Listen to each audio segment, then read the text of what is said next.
C'est sûr. Allez, on passe à une autre sortie du jour. Ouais. Ah bah non, Science-fiction, pas c'est devant ça, nous, vous allez... Moi, je suis mal garé. Avec le nouveau film des studios Walt Disney, John Carter, attendu par une large communauté de fans, est mentionné comme pouvant être même le nouveau Star Wars. Oula. Le film marque également un renouveau artistique assez particulier chez Disney. Pourquoi tant d'engouement? Notre padawan Thibaut de Brockhausen a enquêté, regardez. Il sort en genre. Balance, très bon boulot.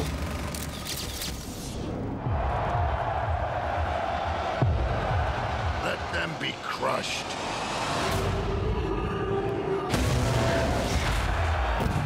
Se détachant des franchises de films d'aventure et d'animation, les studios Disney signent cette année le space opéra John Carter. C'est l'adaptation de l'œuvre centenaire Une princesse de Mars d'Edgar Rice Burroughs, créateur notamment du classique Tarzan. L'histoire de John Carter, un soldat confédéré de la guerre de sécession ayant déserté sa section après le meurtre de sa famille. Il se retrouvera miraculeusement téléporté sur Mars où de nombreuses nations se livrent à une guerre sans pitié. When I saw you, I believed it was a sign that something new can come into this world. Premier épisode d'une trilogie écrite en 1912 sobrement intitulée Le cycle de Mars, l'histoire de John Carter n'est pas qu'un récit d'aventure singulier, mais surtout à l'origine de nombreuses œuvres de science-fiction modernes ayant inspiré Star Wars ou encore Avatar. Doté d'un budget de 200 millions de dollars, John Carter noue une relation entre le blockbuster de science-fiction et le drame humain, soulignant la perte familiale. Un contraste que Disney avait déjà mis en scène l'an dernier avec Tron, l'héritage. Jim Morris, producteur du film, revient sur cette nouvelle tendance chez Disney. Je pense que les personnes travaillant chez Disney maintenant cherchent des réalisateurs qui ont une vraie vision. Bien sûr, il y a un juste équilibre à trouver entre vouloir plaire à un large public et préserver la vision du réalisateur. Mais ils ont été très enthousiastes et n'ont rien changé à l'aspect final du film. Après plus de 5 ans de développement et de nombreux remaniements de scénarios, c'est à l'oscarisé Andrew Stanton que Disney confie la réalisation de cette fresque spatiale. Figure emblématique des studios Pixar à qui l'on doit Le Monde de Nemo et Wall-E, Stanton signe avec John Carter son premier film live, expérience n'étant selon lui pas si éloignée de celle du film d'animation. Faire des films en images de synthèse n'est pas si différent que de filmer en prise de vue réelle.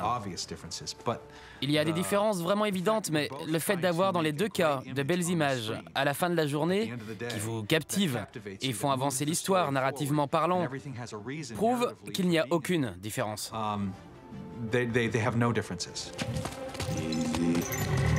Nice monster, dog. Une expérience riche que ne dément pas l'interprète principal du film, Taylor Kitsch.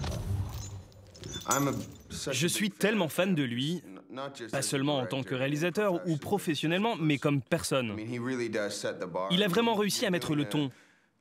Et vous savez, c'était un film de grande envergure.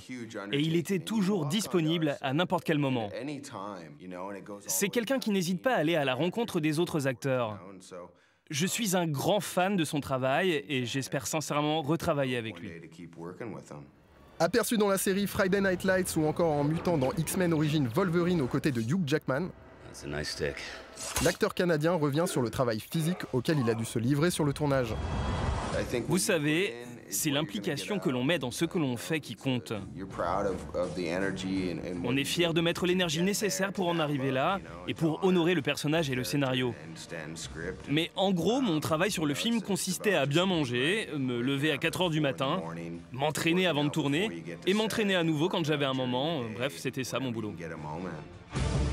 Future révélation de l'année 2012, Taylor Kitsch sera également bientôt à l'affiche de Battleship de Peter Berg et de l'adaptation du roman Savages réalisé par Oliver Stone.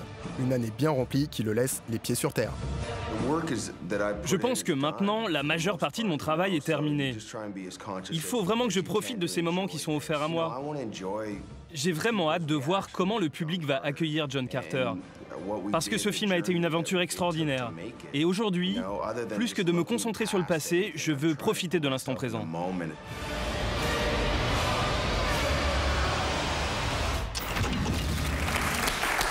Voilà, John Carter, autre grosse sortie de ce mercredi. On l'a vu, hein, on n'a pas aimé. Hein, mais bon. Oui, c'est ça. Un petit Il sort mot, le même jour que Mickaël. nous, on l'a vu, on n'a pas aimé. Il y a quelques